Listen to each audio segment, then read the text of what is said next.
Sveiki, esu Jana Smirnovienė, Vilniaus universiteto gyvybės mokslų centro mokslo darbuotoja. Šiandien kalbėsiu apie kosmetiką, maisto papildus ir vaistus, apie tai, kas yra naudinga, o kas gali būti pavojinga ir kas jums kaip visuomenė yra aktualu. Aišku, visi turim savo socialinės erdvės ir kaip tik atsidarom Facebook'o ir Instagram'o profilį, iškart matom daugybę reklamų apie, galim sakyti, magiškus vaistus, tai apie įvairias sveikatingumo priemonės, kurios yra pristatomos kaip gydomieji produktai ir dažnai apeliuojama yra į tai, kas svarbu šiuolaikiniam žmogui, tai tarkim miego sutrikimai, stresas, daug kas dabar domisi ilgamžiškumu, kaip ilgai išlikti jaunam ir sveikam. Taigi, jeigu žiūrėsim, kas yra reklamoje, tai yra tokios pagrindinės frazės, kad yra sukurta mokslininkų, natūralu, patentuota ir aišku, produktas yra aukščiausios kokybės. Tai tikrai verta įsigilinti, ką reiškia visos šitos frazės. Tai sukurta mokslininkų, tai vertėtų pasidomėti, ar vis tik tai yra skelbiama, koks tai yra mokslininkas ir ar iš tikrųjų jo tyrimų tematika atitinka to sveikatinimo produkto tematiką. Jeigu tai yra probiotinis gėrimas, tai ar tas mokslininkas, tarkim, turi patirties su mikrobiologiniais tyrimais, verta pasižiūrėti jo publikacijų sąrašą, kokioj srity iš tikrųjų jis dirba. Kitas apibūdinimas natūralu ir dauguma galvoja, kad jeigu natūralu, tai yra iš tikrųjų labai sveika, bet paskaitos metu papasakosiu, kad iš tikrųjų natūralumą ir sveikumą dažnai nulemia koncentracija. Koncentracija pasako, ar produktas yra sveikas, ar galbūt yra kenksmingas. Kitas labai populiarus dalykas, ką gamintojai akcentuoja, sako, mūsų produktas yra patentuotas. Tai vėlgi reiktų žiūrėti, o kas yra patentuota. Ar patentuota yra produkto sudėtis, ar gamybos technologija, kas trunka bent keletą metų, kainuoja mažiausiai 30 000, ar yra patentuotas tik tai prekės ženklas, kas trunka žymiai greičiau, kainuoja vos kelis šimtus eurų. Bet yra tikrai tokių pavyzdžių, kai yra patentuojamas prekės ženklas, o sudaromas įspūdis, kad patentuotas produktas. Na ir žinoma, visi nori aukščiausios kokybės ir vėlgi, kas tai yra. Dažnu atveju tai gali būti tik tai graži ir patraukli etiketė, bet paskaitos metu kalbėsiu apie tai, kas iš tikrųjų parodo kokybę. Taigi, gydomuosius produktus esančius rinkoje galima suskirstyti tokias pagrindinės grupės, tai būtų kosmetika, maisto papildai, medicinos priemonės arba medicinos prietaisai ir medicininiai produktai, kitaip vaistai. Jų sukūrimas ir kaina tikrai ženkliai skiriasi. Tai, pavyzdžiui, kosmetiką galima padaryti per metus ir greičiau, kaina dažniausiai yra iki 10 000 eurų. Tai paprasčiausiu atveju tiesiog užtenka virtuvės reikmenų, galbūt kelių smulkių prietaisų, tam, kad pagaminti kosmetiką ir jau galima ją nešti į mugę, parduoti ir pristatyti kaip super gerą produktą. Vis tik yra skirtumas, ar kosmetika gaminama virtuvė ir pardavinėdama mugėje, ar pagaminta profesionaliose laboratorijose ir registruota ES duomenų bazėse. Kadangi tokia notifikuota, registruota kosmetika, jinai yra patikrinta, saugumo ekspertai turintis tam tikrą išsilavinimą, peržiūri koncentracijas, patikrina, ar tikrai visos saugios medžiagos yra sudėtyje ir ar jų koncentracijos neviršia leistinos normos.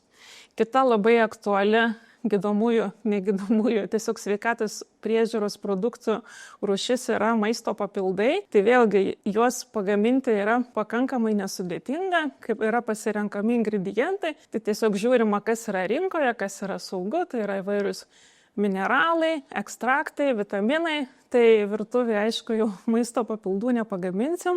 Reikia kreiptis, tarkim, į kontraktorių, tai įmonė, kuri turi specialią įrangą, pagaminti kapsulės ar tabletės ar lašiukus ir galima sumaišyti, pagaminti tokį maisto papildą ir pardavinėti. Tai vėlgi maisto papildai turėtų būti užregistruoti tam, kad jie būtų saugus ir nekenktų žmonių sveikatai. Kita svarbi grupė yra medicinos prietaisai arba priemonės, angliškai vienas žodis yra medical device, tai jie yra tokie tarpiniai produktai tarp kosmetikos ir vaistų, jie jau turi medicininį tikslą, turi būti įrodyta mėgintuvėliuose arba su žmonėmis, kad jie iš tikrųjų turi tam tikrą teigiamą poveikį ir jų gamyba jau gali užtrukti iki 10 metų, vien paruošti dokumentaciją užtrunka kelis metus, kainuoja virš 100 000 eurų, tam, kad patvirtint, kad tikrai tai yra saugu. Na ir aišku, pati sudėtingiausia, brangiausia ir ilgiausiai trunkanti grupė, tai yra vaistai, jų pagaminimas trunka daugiau nei 10 metų, kainuoja apie 1 milijardą eurų. Iš tikrųjų, labai sunku yra sukurti naują vaistą ir pagrindinė kaina ir laikas ateina iš klinikinių tyrimų, nes tik klinikiniai tyrimai rodo, kad būtent vaistas yra saugus ir kad jis padeda. Bet vėlgi, įmonių yra pačių įvairiausių, steigiasi daugybė startuolių ir jiems svarbu savo produktą parduoti, bet praktiškai neegzistuoja naujų įmonių, kurios galėtų milijardus investuoti į klinikinius tyrimus ar bent milijoną vertės. Dėl to dažnai ir girdim tokius išsireiškimus, kad gydomoji kosmetika tai tiesiog toks dalykas, galima sakyti, neegzistuojamas, neleidžiama taip sakyti, bet norint parduoti prekę, tai yra daroma. Tai vėlgi, kosmetiką turim nuo seniausių laikų, netgi Egipto piešiniuose. Galime matyti, pavyzdžiui, augalą alijošių, kuris padeda odai. Tai anksčiau turbūt tiesiog galima būdavo pjaustyti alijošių, gryno alijošiam tepti odą. Reikėdavo, aišku, auginti tą alijošių ir daug kas ligšioliai auginam palangės ir alijošių naudoja, bet tai yra tarsi toks pasenęs būdas. Šiais laikais yra patraukliau nusipirkti, tarkim, alijošio gėlį, teptis juo, kai nudegam saulėj. Ir toks gėlis nebūtinai bus veiksmingesnis negu kad grynas alijošis, bet jis turės ilgą galiojimo laiką, malonų kvapą, stovės mūsų vonios lentynai ir norėsime jį naudoti. Tai kosmetikos gamyba, kaip sakiau, gali būti atliekama ir virtuviai. Tai yra paprastas gamybos procesas, dažniausiai yra naudojamos 2 rūšių medžiagos. Vienos medžiagos tirpsta vandenį, kitos medžiagos tirpsta aliejui. Ir žinom, jeigu vandenį su aliejų maišysim, tai aliejus tiesiog plaukios nesusidarys tokia vientisa masė. Tai tam yra pridedami emulsikliai ir kai sumaišoma tam tikrom koncentracijom, galim gauti tokį baltą, riebų, gražų kremą. Dažniausiai pridedama konservantų ir kvapiųjų medžiagų. Tai konservantai reikalingi tam, kad kremas ilgai stovėtų, kad nebūtų ten neužsiveistų mikroorganizmai ir kremas neišsisluoksniuotų, neprarūktų ir išlaikytų savo būseną. Tai nuo senų laikų iki šių laikų kosmetika tuo ir pasikeitė, kad naudojami konservantai ir galime padaryti vartotojai patrauklų produktą. Kaip minėjau, kosmetika negalim sakyti, kad ji yra gydomoji, teisės aktai tą reglamentuoja. Tai čia skaidrėje ir yra apibrėžimas, kas yra kosmetikos gaminys, tai yra medžiaga ir preparatas skirtas išoriniams kūno dalims, tai odai, plaukams, dantims, lūpoms, išoriniams lytiems organams ir kosmetikos paskirtis yra valyti, kvėpinti, pakeisti išvaizdą, pakoreguoti kvapą, apsaugoti, palaikyti gerą būklę. Tai yra ir pateikti, pavyzdžiui, pavyzdžiai, kad galima sakyti, kad kosmetika valo odą, leidžia gražiau atrodyti, šiek tiek keičia būklę, tačiau draudžiami yra teiginiai, kad gydo odos ligas, pavyzdžiui, akne, egzemą, rožinę, arba kad, tarkim, padidina kolageno gamybą, atnaujina ląsteles. Tai vėlgi, tam, kad būtų teiginys užrašytas ant kosmetikos indelį, privalo būti atlikti tyrimai. Tai dažniausiai atliekama su sveikais savanoriais, tuomet įvairiais prietaisais vertinama odos būklė ir su tokiu moksliniu pagrindu yra parodoma, kad tikrai kosmetikos gaminys turi tam tikrą funkciją. Tai kas yra ant etiketės, labiausiai reguliuojama ir tai reikėtų kreipdėmėsi, nes vėlgi dauguma norėdami parduoti produktą, neteisingus teiginius perkelia į reklamą, o daugiausiai jų yra uždarose Facebook grupėse, ten, kur reguliuojančios agentūros tiesiog negali pasižiūrėti, kas yra reklamuojama.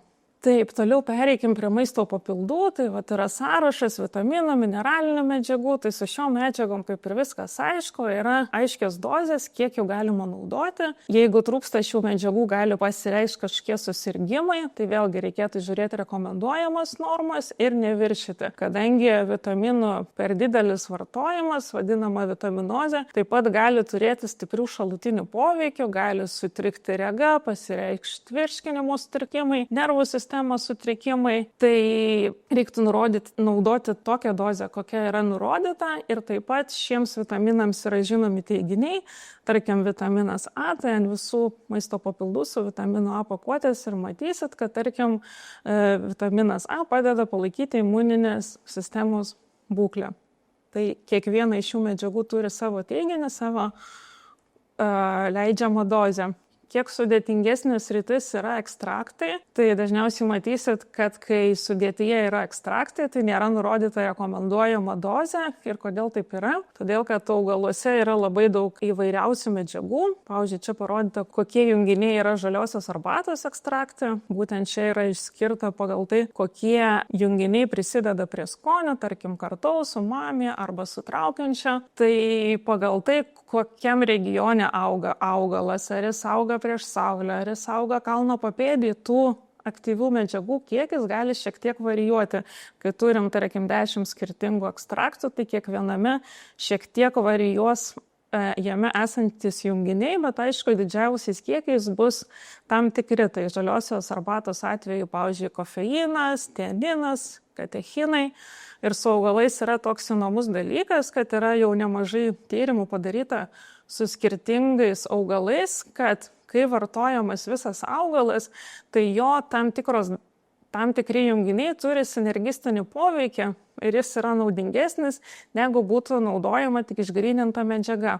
Tai, pavyzdžiui, atlikti buvo tyrimai su žaliaja arbata.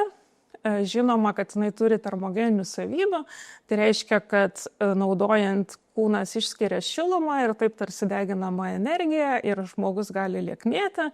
Tai buvo daryti tyrimai su kafeinu, vien tik tai išgrynintų arba, pavyzdžiui, kafeinu ir katechinais iš žaliosios arbatos. Tai veiksmingesnis poveikis buvo, kai buvo ir kafeinas, ir katechinas, o ne vien kafeinas. Dažnai, kai žiūrim maisto papildų pakuotę, tai yra tokie du terminai. Vienas yra ekstraktas, kitas yra milteliai. Anglų kalba aiškiau, tai yra extract and powder. Tai skaidrės yra pavyzdys ašvagandos šaknies ekstraktas arba milteliai. Tai kuo jie skiriasi? Tai milteliai yra šiuo atveju sumalta visa šaknis, o kai yra ekstraktas, tai yra ištrauktos iš šaknies aktyvios medžiagos. Tai tarkim, šaknis buvo laikoma tam tikrame tirpiklyje. Ta tirpiklė ištirpo, atėjo visos veikliosios medžiagos ir buvo atskirta nuo šaknies, tada išgarintas tirpiklis ir tame ekstrakte yra visos aktyvios medžiagos. Tai paprasčiau sakant, ekstraktas yra toks koncentruotas mišinys, medžiaga, kuri yra ženkliai naudingesnė negu kad yra milteliai. Tai vėlgi maisto papildai gali būti naudingi, bet gali būti ir pavojingi, priklausomai nuo tai, kokios žaliavos yra naudojamos. Pavyzdžiui, gali būti augaluose likusių pesticidų likučių, tai gali sukelti, tarkim, galvos skausmą, vėmimą. Labai yra žiūrima, ar nėra sunkiųjų metalų, nes gali jie sukelti atminties sutrikimus, inkstų pažeidimus, įvairias širdies ligas. Taip pat gali būti likę žaliavoje plastiko likučių, gali būti pridėta dažų, tarkim, kad mačios ekstraktas žalesnis ir patrauklesnis atrodytų. Gali būti pridėta saldiklių, gali būti naudojami tirpikliai, kurie nepilnai išgarinami, jų kažkiek gali likti. Tai gali jie tikrai sukelt pavojingų įvairių susirgimų, kaip parodyta, ir vėžys, anemija, ir kepenų pažeidimai. Tai maisto papildų gamintojas yra atsakingas tam, kad jisai pasirinktų kokybiškas medžiagas. Tai tam, kad išsiaiškint, ar jos tikrai kokybiškos, turi būti griežta kokybės kontrolė. Yra įvairūs biocheminiai metodai, kad tą nustatyti, tai, pavyzdžiui, chromatografija su masių spektrometrija, spektroskopija, įvairius jutikliai, ELISOS testai. Tai šiais metodais yra tikrinamos žaliavos, ar tikrai nėra likusių kenksmingų likučių.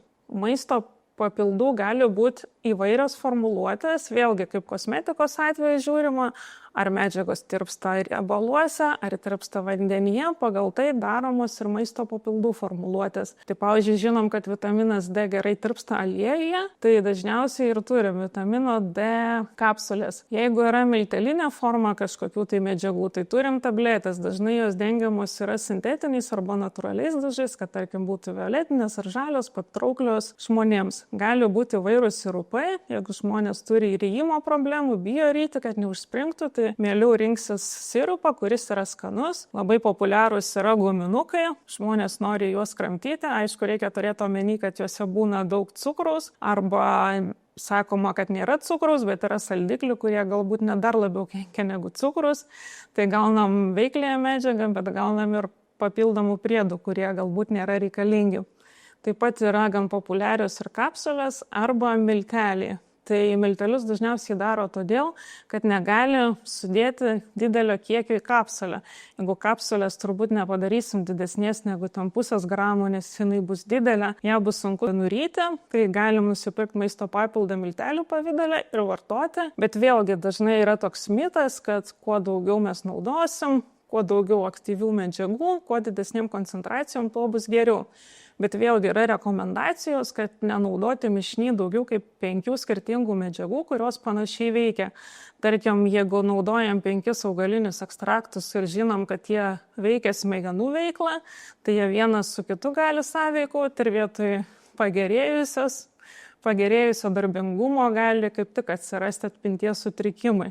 Dėl to, kad tos medžiagos turi skirtingus veikimo mechanizmus ir tas mišinys gali paveikti labiau neigiamai negu teigiamai. Tai kai renkasi pirkėjas maisto papildą, tai jeigu ant vieno bus užrašyta, tarkim, 600 mg, ant kito 500 mg ir jie abu, tarkim, kainuos 10 eurų, tai dauguma tikrai rinksis tą, kur yra 600 mg, nes galvoja, kad sutaupiau už tą pačią kainą, nusipirkau geresnį maisto papildą. Tai buvo padarytas toks tyrimas su omega-3 maisto papildais, buvo ištirta 13 maisto papildų ir eksperimentiškai išmatuota, koks yra kiekis 2 pagrindinių omega-3 rūgščių, tai eikozapentaino rūgštis ir dokozaheksaino rūgštis. Tai vėlgi, pirma vertė yra tai, kas yra įrašyta etiketėje.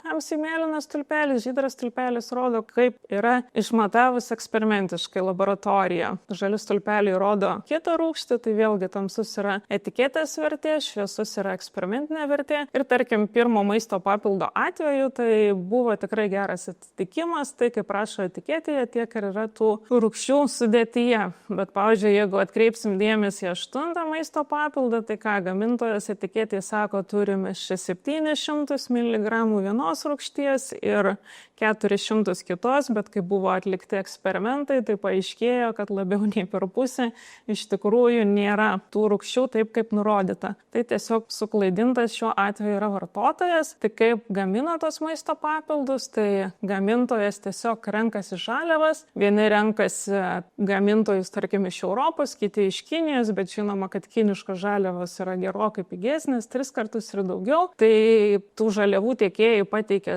analizės sertifikatus, tai čia yra, tarkim, pavyzdys omega-3 ir tam sertifikate yra nurodyta, kiek yra kokios rūgšties, kiek jos gali būti. Taip pat yra patikrinta, kad sunkiųjų metalų nėra tose žaliavose. Tai vėlgi keliuose Lietuvos universitetuose skirtingi mokslininkai tikrino kinų, indų žaliavas ir dažnu atveju pasitaikydavo, kad tai, kas yra nurodyta sertifikate, visiškai netitinka realybei. Netgi taip, kad sertifikate nurodyta, kad yra medžiaga, o atlieka eksperimentą ir žiūri, kad medžiagos nėra. Tai vėlgi tas, kuris yra patikimas papildų gamintojas, jisai pirkdama žaliavą turi pats nepriklausomai užsakyti testavimą arba pats atlikti ir taip užtikrinti kokybę, kad taip tikrai tame maisto papilde yra tokie kiekiai, kokie yra nurodomi ant pakuotės. Toliau pereisiu prie medicinos priemonių arba prietaisų. Tai prietaisus, kokius mes naudojam, tai ganėtinai aišku, yra didelė jų įvairovė, įvairūs termometrai, spaudimo matuokliai, arba tarkim PGR testai, nėštumo testai, tai dauguma iš jų yra saugus. Vėlgi, tai medicinos prietaisai yra skirstomi į skirtingas klases. Tai pavyzdžiui, nėštumo testai tai tikrai yra saugus, kadangi tik tai šlapimas su juo sąveikoje, jisai žmogui nekenkia. Bet pavyzdžiui, jeigu yra kontracepciją reguliuojantis prietaisai, spiralės, implantai, kontracepciniai žiedai, tai tikrai paveikia žmogaus kūną, gali turėti ir neigiamų pašalinių poveikių ir kai registruoja šitos medicinos prietaisus, tai turi įrodyti, kad tikrai yra saugu ir dažniausiai yra tiesiog vertinamas naudos ir žalos santykis. Jeigu sukelia ir žalos, tarkim, 2% pacientų, bet 98 veikia teigiamai, taigi nauda garantuotai nusveria žalą ir toksai prietaisas patenka į rinką ir turi atitikti ES reikalavimus. Tai prie šių medicinos priemonių priskiriami ir tokie galbūt atrodytų nesusiję dalykai, kaip pavyzdžiui skausmo malšinimo kremai arba vaginaliniai geliai, dantų pastos. Yra, pavyzdžiui, pavyzdys, štai 3 kremai ir vienas yra registruotas kaip kosmetika, kitas kaip medicinos priemonė, trečias kaip vaistas. Tai pirkdami vaistinį skausmo malšinimo gelį dažniausiai visiškai nekreipiam dėmesį, ar čia kosmetika, ar vaistas, ar medicinos priemonė, žiūrim, ką mums vaistininkė patarė.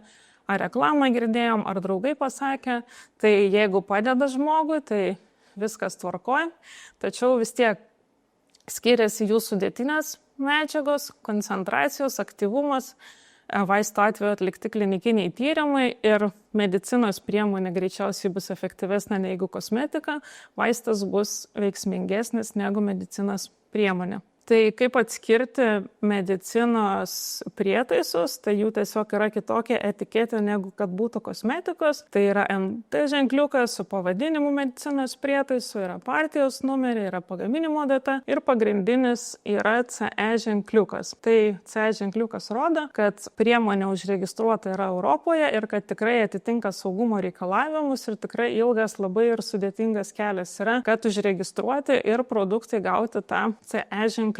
Bet vėlgi, turime Europoje CE ženkliuką ir rinktiniai CE ženkliuką ir jie praktiškai yra identiški, skiriasi šiek tiek tarpas tarp ES CE ženkliuko ir Kinijos eksporto. Tai kaip minėjau, ES ženkliukas rodo, kad produktas yra saugus, Kinijos eksporto ženkliukas nieko nerodo. Jisai parodo, kad prekė yra pagaminta Kinijoje, tačiau apie saugumą jokių duomenų nėra. Tai reiktų atkreipti tai dėmesį. Taip, ir jau minėjau apie natūralius produktus, kad vis tik tai koncentracija pasako, kad produktas yra saugus arba nesaugus. Tai jau prieš 500 metų profesorius toks Paracelsijus suformulavo šią mintį ir kaip jisai sakė, ar čia yra kas nors, kas nėra nuodas, kad iš tikrųjų beveik visi dalykai yra nuodai ir iš tikrųjų tik tai koncentracija nulėmė, ar medžiaga yra vaistas, ar ji yra nuodas.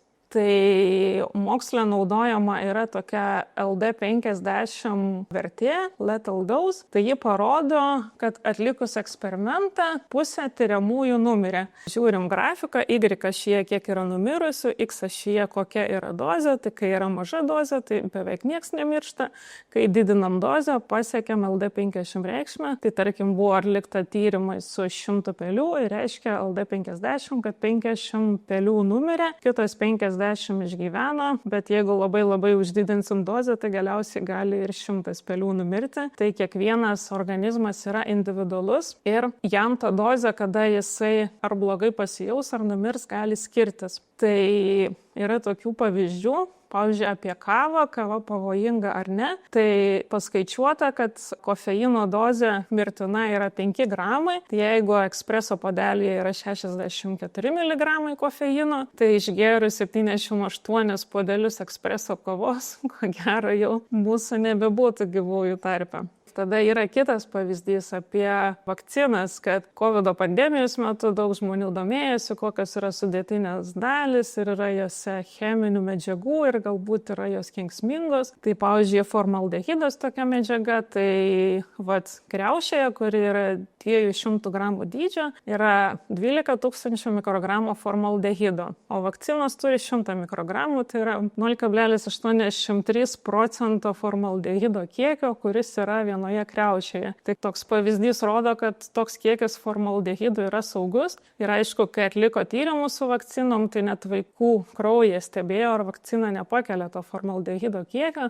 nes ši medžiaga natūraliai ir yra aptinkama vaikų kraujyje, bet aišku labai mažomis koncentracijomis. Tai koncentracija dažnai gali pasakyti, tarkim, ar produktas yra maisto papildas ar vaistas, tiesiog pagal jo poveikį, kiekį reguliacinės agentūros ekspertai sudėliojo. Tai pavyzdžiui, yra natūralus hormonas, melatoninas, kai kurie jie geria tam, kad galėtų geriau užmigti. Tai jeigu jo yra 1 mg, tai bus skaitoma kaip maisto papildas, jeigu 3 mg, tai jau bus vaistas, kadangi jisai stipriau veiks. Ir vaistų vartojimo būdų yra pačių įvairiausių, tai galime vartoti per ausį, per nosį, rektaliniu vaginaliniu būdu, intraveniniu būdu, per akį, per burną, galim inhaliuotis, galim teptis ant odos. Ir šioje situacijoje svarbu įsivertinti, kiek mes iš tikrųjų gaunam aktyvios medžiagos. Tai kaip ir akivaizdu yra, kad jeigu vaistas yra suleidžiamas į veną, tai žmonėms aišku, kad iš karto kraujyje to koncentracija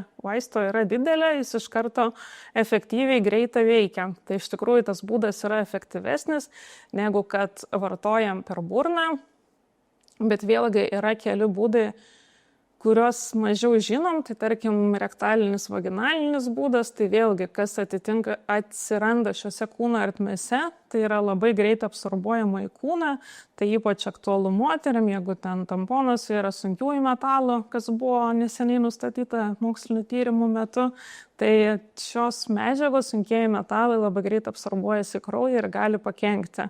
Taip pat ir su visokiom žvakutėm, kremais reikia žiūrėti, kad tikrai būtų kokybiškos, saugios priemonės tam, kad nepakenktų.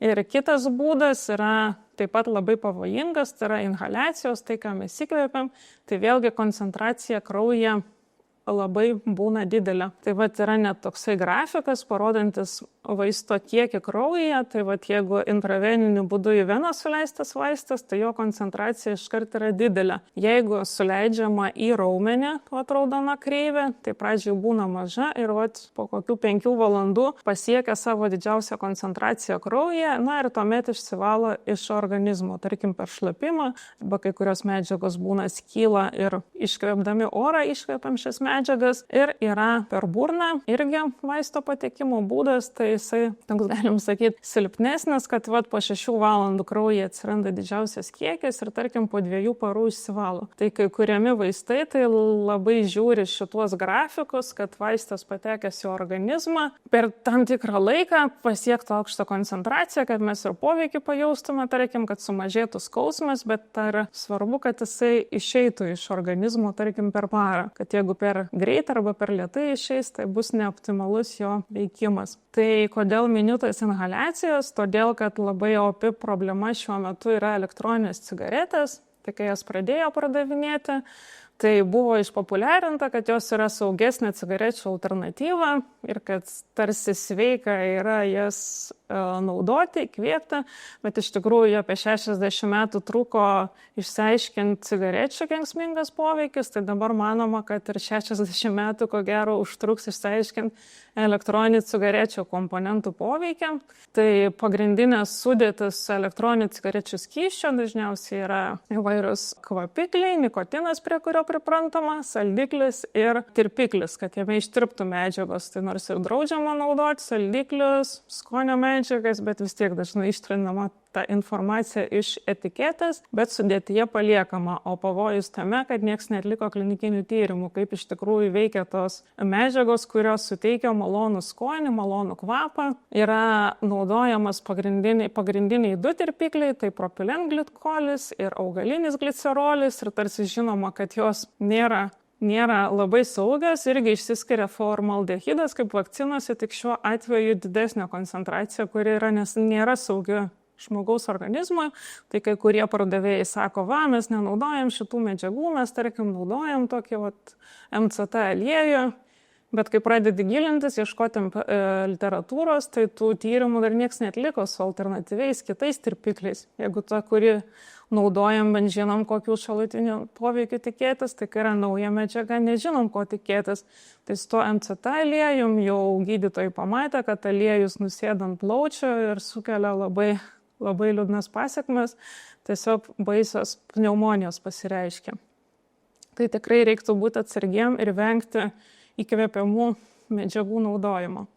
Yra, aišku, vaistų pas mus daugybė, nueinam į vaistinę, žiūrim didžiausią įvairovę, galim pasirinkti, ką nusipirkti. tai pavyzdžiui, Kamelijos vaistinį žiūrėjau, elektroniniai parduotuviai, yra tarkim paracetamolio preparatai ir tai gali būti kapsulės, tabletės, granulės paketėlėje. Tai viską, kas patrauklu yra vartotojai. Tarkim, vaikai nenori ryti tablečių ar kapsulių, tai vat jiem yra granulės ant liežuvio tam, kad būtų skanu ir norėtų jie tą paracetamolį vartoti, kai serga, nes dažnu atveju sunku vaikui ką nors siūlyti. Tai yra vaistinėse labai daug vaistų, bet esmė tame, kad dažniausiai yra ta pati veiklioji medžiaga, kaip ir šiuose visuose trijuose preparatuose, yra aktyvioji medžiaga veiklioji paracetamolis ir tada pridėta papildomų medžiagų, kurios ir padaro ar tabletę, ar kapsulę, ar granulės.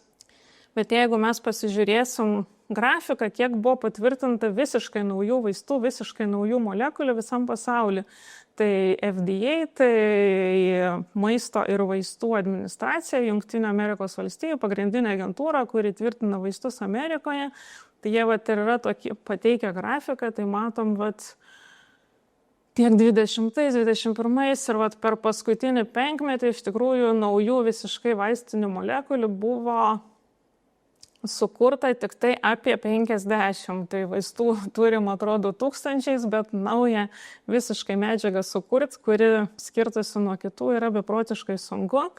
Tai dažniausiai skirstoma į 2 grupės. Tai yra mažos molekulės, susintetinos, cheminės, apie kurias aš šnekėsiu, parodysiu, arba gali būti biologiniai vaistai, tai tarkim įvairių antikūnų pagrindų, arba, pavyzdžiui, baltymas, insulinas. Tai kaip iš viso tie vaistai atsirado, tai aišku viskas yra iš istorijos, yra toks pavyzdys, kad, pavyzdžiui, gluosnio žievė šimtmečiais buvo žinoma, kad jinai pasižymi priešuždegiminiu poveikiu, kad jinai malšina skausmą ir kai galėjo pradėti mokslininkai tyrinėti, tai surado, kad veiklioji medžiaga yra va toks salicinas ir jo pagrindu 1897 metais Feliksas Hofmanas, žinomoji vaistų kompanijai, Bayer kompanijai, jo pagrindu susintetino aspiriną. Tai yra geriausias visų laikų parduodamas vaistas nuo skausmo ir nuo uždegimo. Tai tokia vat medžiaga yra gluosnio žievėje, sudaryta iš gliukozės ir salicilo rūgšties. Tai jeigu žmonės gerdavo salicilo rūgštį, tai jiem labai grauždavo skrandį, ilgai vartojant atsirasdavo opos ir tas būdavo nepatrauklu. Tai va būtent tas chemikas sugalvojo, kad reikia prikabinti acetilo grupę ir gavo tokią cheminę struktūrą, aspiriną, ir aspirinas išlaikė būtent tas ir skausmą malšinančias savybės ir priešuždegiminės, tačiau ta modifikacija padarė tai, kad jisai nebegraužia skrandžio, kad galėjo žmonės jį patogiai naudoti. Tai chemikas tikrai padarė didelį atradimą, bet jisai tą pačią strategiją panaudojo ir heroino sintezei. Tai paėmė junginius, kurie randami aguonų sėklose, irgi prikabino acetilo grupę, susintetino heroiną. Ir heroinas irgi pradžiai buvo labai populiarus vaistas, naudojo jį, tarkim, gimdymo skausmų malšinimui, tol, kol pamatė, kad sukelia labai didelę priklausomybę ir tik po to laiko, po svarių įrodymų pašalino iš rinkos.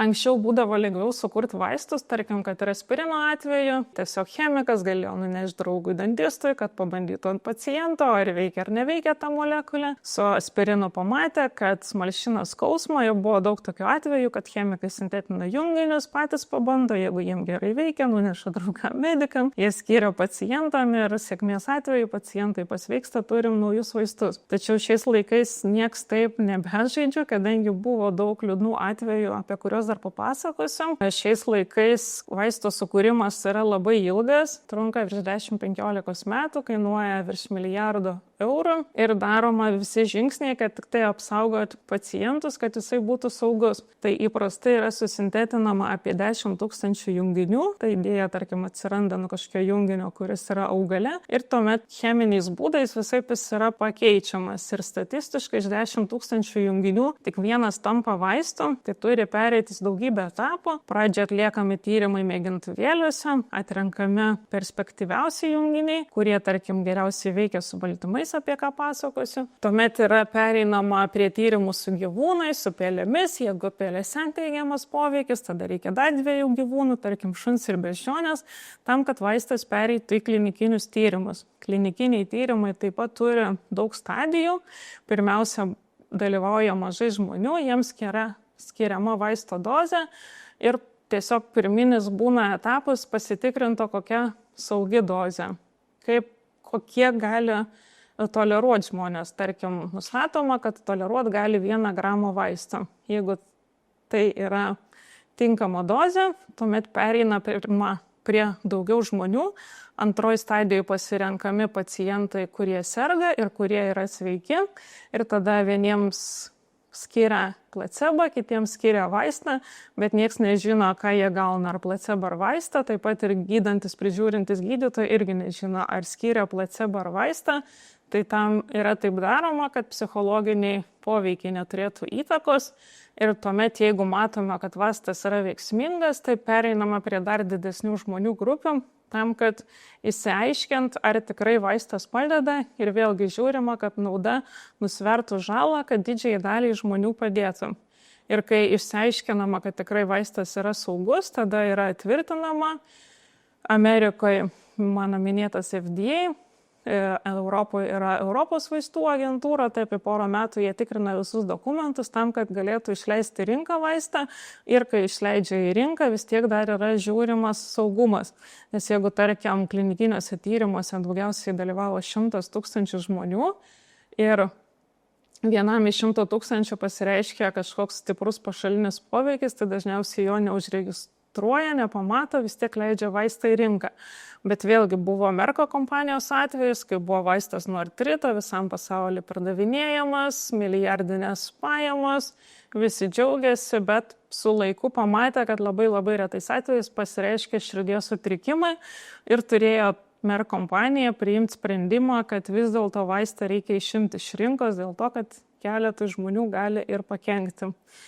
Tai vis tiek, jeigu naudojam vaistus, tai stengiamės naudoti tos, kurie patvirtinti Europoje arba Amerikoje, nes ten tikrai yra ilgos procedūros ir bet ko nepraleidžia. Jeigu renkamės vaistus iš trečiųjų šalių, ten yra mažesni reikalavimai, tai galim susidurti ir su neigiamais efektais. Tai istorijai buvo tokių labai skaudžių atvejų. Tai viena yra talidomido tragedija. Tai čia yra vaistas ir dabar galim jį nusipirkti. Jisai naudojamas daugybiniai mielomai gydyti. Tačiau, kai jį sukūrė, pradėjo žmonės naudoti, pastebėjo, kad jisai labai gerai nuima rytinį pykinimą nėščiosiom. Ir nėščiosios, aišku, apsidžiaugė, puolė vartoti, kad geriau pasijaustų, bet to pasekoje gimė nuo 10 iki 20 tūkstančių kūdikių, kurių buvo trumpos rankos, trumpos kojos. Tai čia yra viena pora, vyras ir žmona, kurie būtent yra aukos šito vaisto. Ir tarkim, moteris užaugo vaikų namuose, taip rekomendavo jos tėčiui ir jinai vis laik liūdėjo, kad negali apkabinti savo seserų brolių. Tai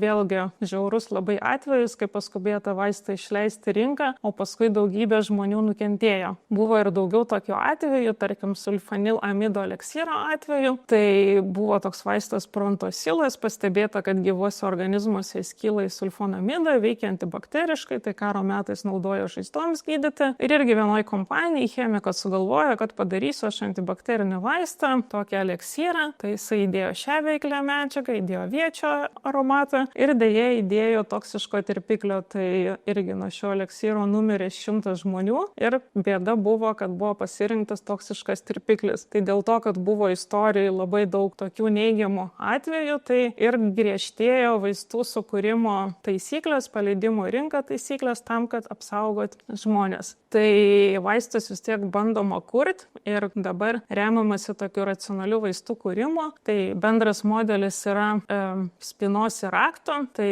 kai kūriamas vaistas, tokia kūriama jo struktūra, kad jisai kaip raktas atitiktų spiną. Tai kaip pavyzdys, pavyzdžiui, yra vitaminas A, štai jis yra čia ir yra jisai vitamino A receptoriuje. Tai tiesiog idealiai atitinka savo receptorių tam, kad žmogaus organizme galėtų veikti. Tai šiais laikais yra tyrinėjamos ligos, žiūrima, kas sukėlė tam tikrus susirgimus ir dažnu atveju baltymai yra taikiniai, tarkim, baltymai per daug aktyviai veikia žmogaus organizme, sutrinka jų veikla ir tada ieškoma medžiagų, kurios galėtų užslopinti jų veikimą, tai vaistai, kurie sustabdo baltymo veikimą. Tai baltymai yra molekulės sudarytos iš amino rūgščių grandinėlės, tai tarkim, galim sakyti, kaip karoliukai suvertė ant virvelės ir tuomet ta virvelė įgauna antrinę struktūrą, tai gali susisukti į alfa spiralės arba specifinės yra struktūros beta klostės ir vėlgi visa struktūra sukasi, susidaro tretinės struktūros arba ketvirtinės, kai keli vienodi vienetai susijungia. Tai pavyzdys, pavyzdžiui, būtų, čia yra struktūra šuns hemoglobino, tai visi hemoglobiną esam girdėję, kad atliekam kraujo tyrimus, tai nustatom, kiek pas mus yra hemoglobino, kad žinotume, ar netrūksta geležies. Tai šuns organizme, va taip atrodo hemoglobinas, tai jisai sudarytas yra iš 4 vienodų vienetų ir yra prisijungęs viduryje hemas. Tai tas hemas būtent taip atrodo, o viduje yra geležis. Šita struktūra reikalinga pernešti deguonį po organizmą. Tai viena iš baltymų grupių yra fermentai. Fermentai yra biologiniai katalizatoriai, tai jie pagreitina reakcijas. Tai tarkim, kai valgom angliavandenius, krakmolą, tai pavyzdžiui, fermentas amilazė skaldo krakmolą į gliukozės ir maltozės molekulės. Tai tiesiog į mažesnės molekulės tam, kad galėtume suvirškinti. Tai prisijungia, tarkim, krakmolas ir atsiranda produktas gliukozė ir maltozė. Tai taip veikia fermentai ir jeigu norim, kad nebeveiktų taip greitai, tai tiesiog ieškoma yra cheminių junginių, kurie būtų panašus į tas medžiagas, kurias fermentas atpažįsta. Tai, pavyzdžiui, pavyzdys yra su vaistais, čia yra prekių ženklai, cheminės struktūros, vaistai topiromatas, acezolamidas, indapamidas. Jie naudojami, pavyzdžiui, epilepsijos gydymui, migrenos gydymui, kaip diuretikai, gliaukomos vaistai, hipertenzijos gydymui. Ir jeigu įsižiūrėsim į jų struktūras cheminės, tai jie turi tokį vienodų elementą sulfonamidinę grupę, tai yra siera su deguonies atomais ir amino grupė. Tai visi šie vaistai slopina būtent vieną fermentą, karbonhidrazę. Tai karbonhidrazės yra fermentai ir žmonių, ir gyvūnų, ir augalų, ir įvairių pirmuonių organizmuose. Jos katalizuoja grįžtamąją anglies hidroksido reakcija ir svarbios yra tiek kvėpavime, tiek kraujo reguliavime ir atlieka labai daug funkcijų. Tai tie vaistai, kurie rodžiau, tai jie būtent ir jungiasi su karbonhidrazėm.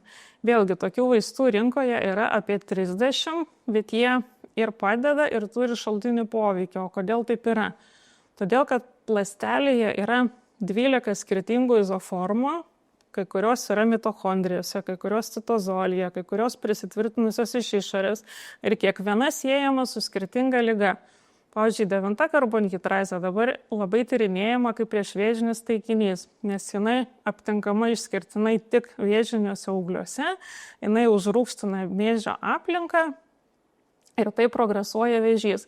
Tai dabar ieškoma vaistų, tokių cheminių molekulių, kurie užslopintų būtent 9 karbonhidrazę, kad jinai neveiktų vėžio aplinkoje, bet neveiktų kitų karbonhidrazių izoformų esančių žmonių organizme.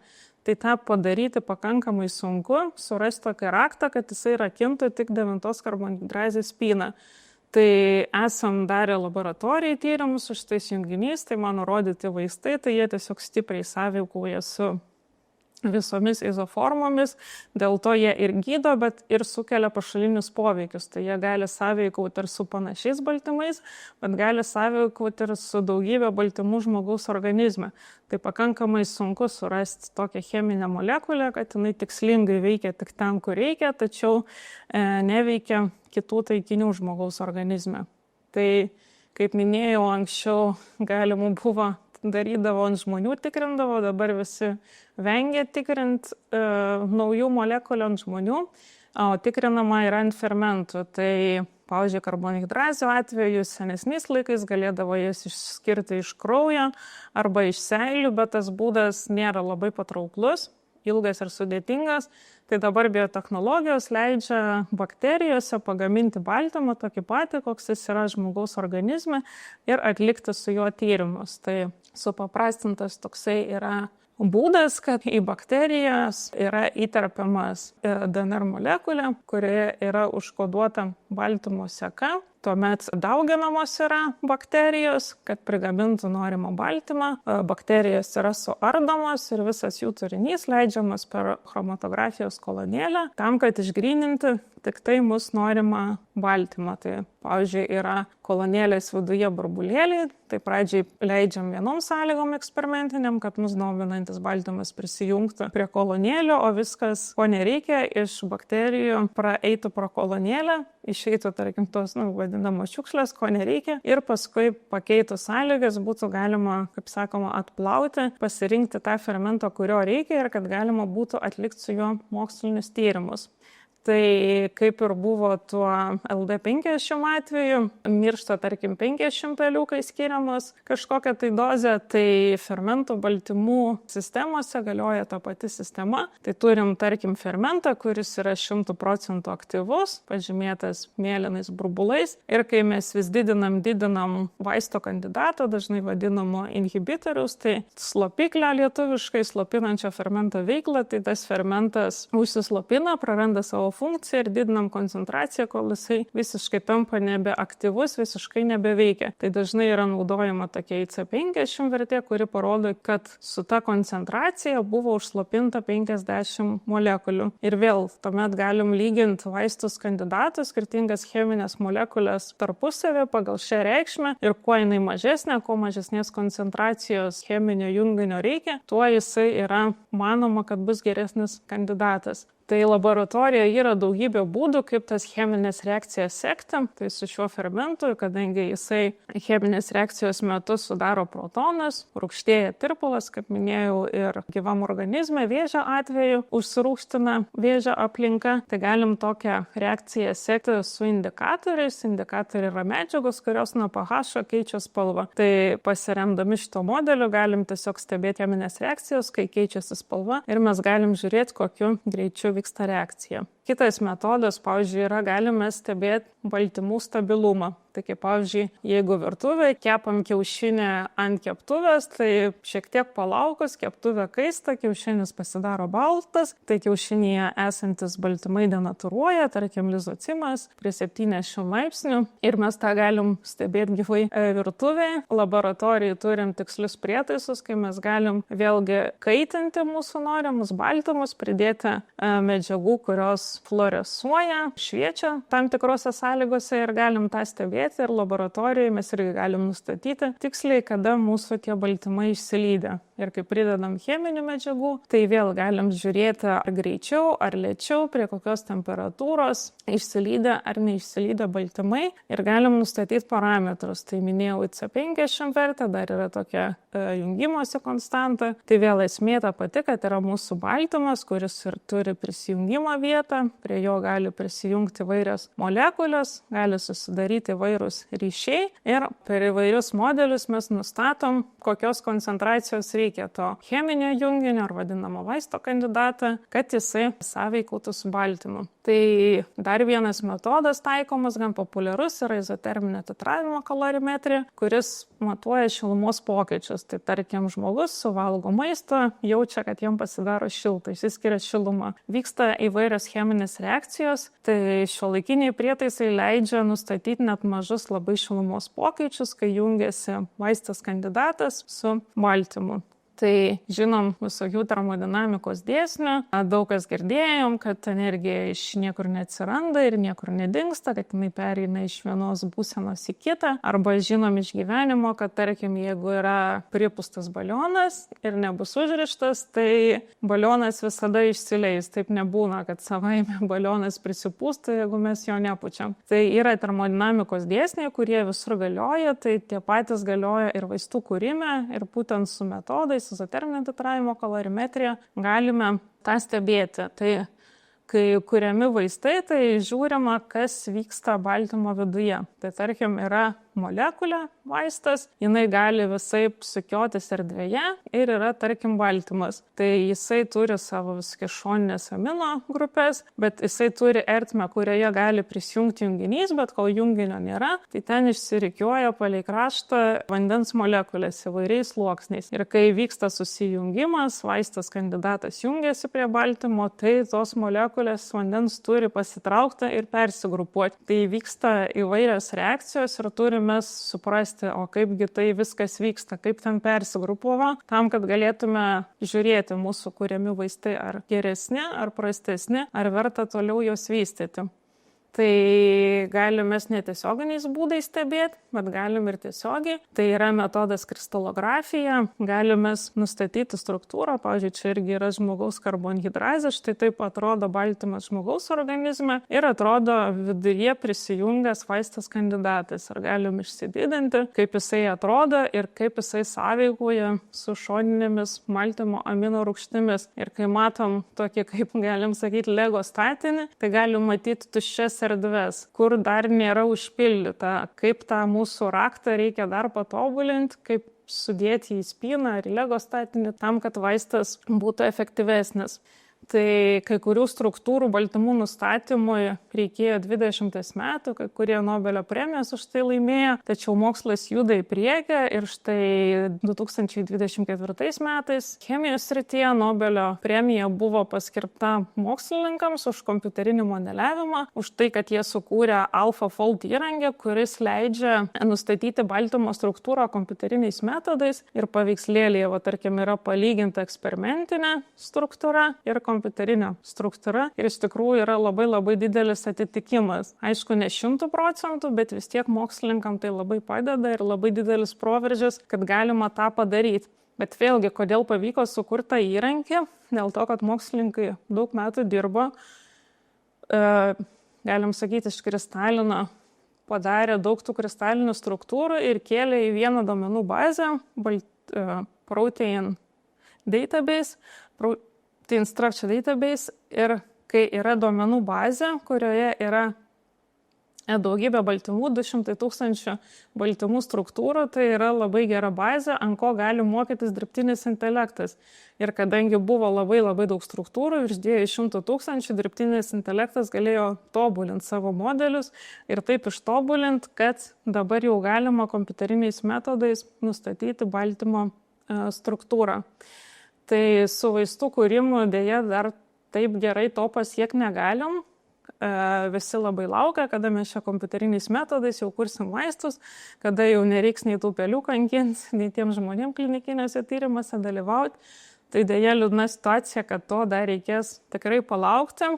Dėl to, kad skirtingos grupės pasaulyje dirba su skirtingais baltymais ir nustatinėja tuos parametrus, kaip minėjau, C50 arba yra jungimosi konstanta, bet jos visos skiriasi nuo to, kokioj temperatūroje atliktas eksperimentas, kokia pH vertė buvo.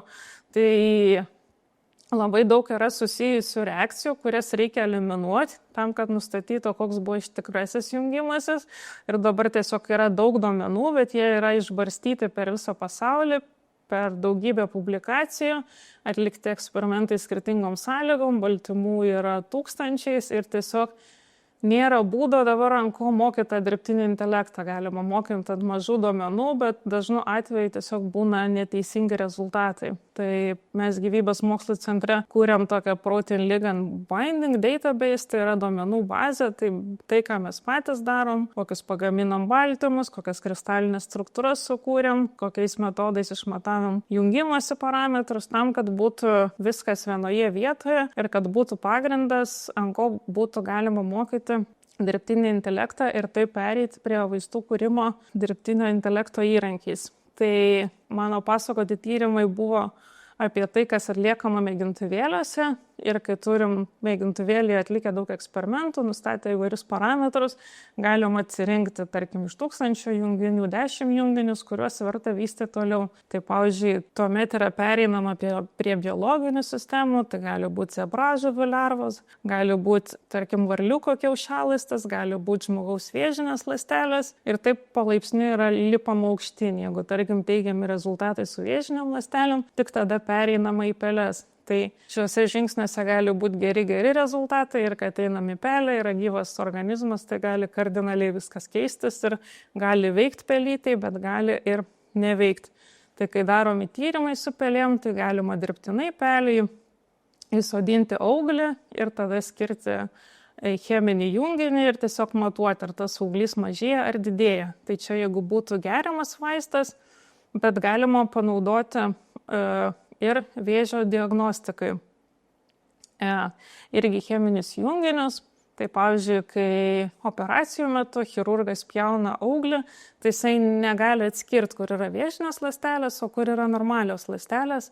Ir dažnai būna, kad tiesiog pjauna vos net 2 cm turi uždėti aplink auglį, tam, kad tikrai organizme neliktų vėžinių ląstelių.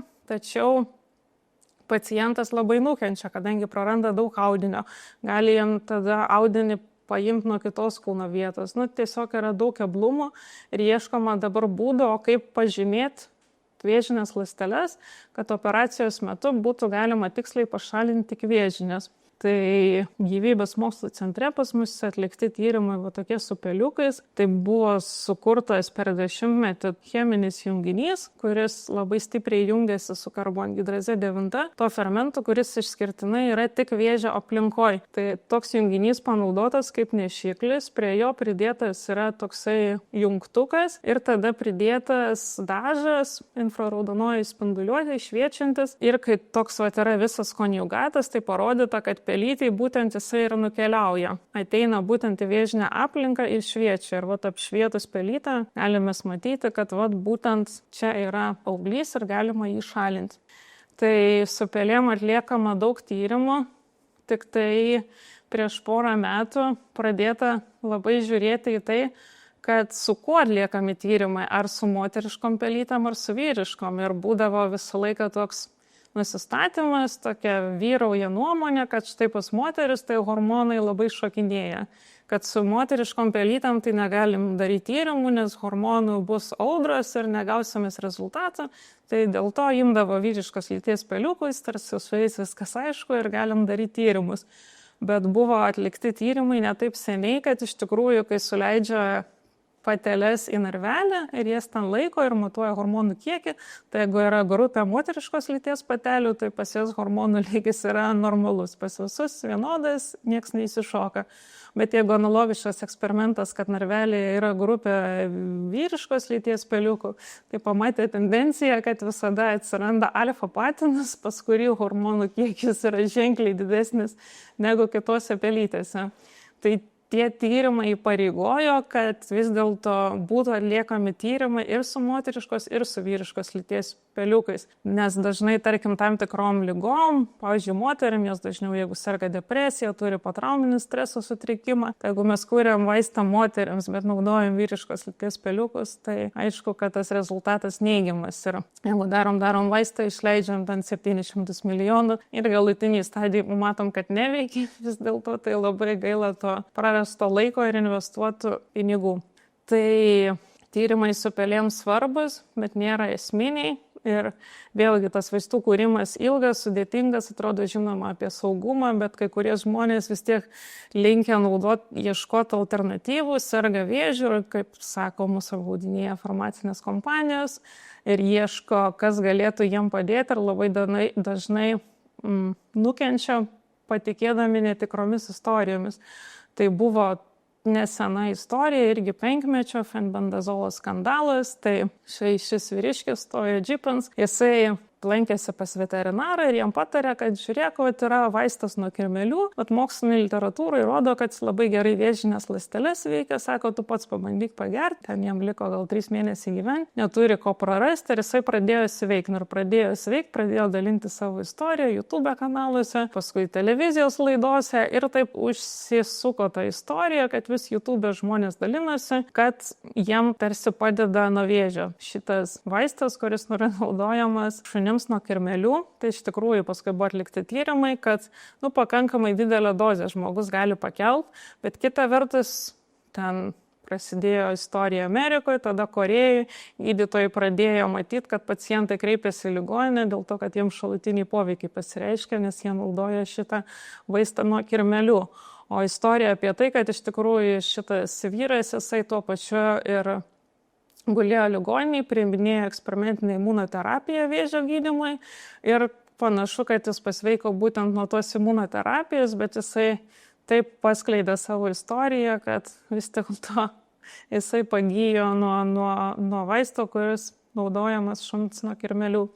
Tai reiktų būti atsargiem, jeigu savo norų renkamės būti eksperimentiniu triušiu, tai reikia turėti tą omeny, kad gali ne tik pasveikti, bet gali ir pabloginti sveikatą. Tai pabaigai apibendrint noriu, kad kiekviena medžiaga gali būti tiek vaistas, tiek nuodas, priklausomai nuo koncentracijos. Ir kai perkat produktą, jeigu jums bando įteikti, kad tas produktas jūs pagydys, tai privalot visada prašyti, kur yra klinikinių tyrimų rezultatai. Jeigu klinikiniais tyrimais patvirtinta, tai taip gydo. Jeigu tokių tyrimų patvirtinimų nėra, tai tada gali tikėtis, kad padės, bet gali ir nepadėti. Tai visada žiūrėkit, kas iš tikrųjų yra atlikta, kad atskirt, kur yra reklama, o kur yra mokslas. Tai ačiū uždėmesi tiek šiandienai. Jeigu kam nors įdomu, galite susisiekti elektroniniu paštu, galim pratęsti diskusiją.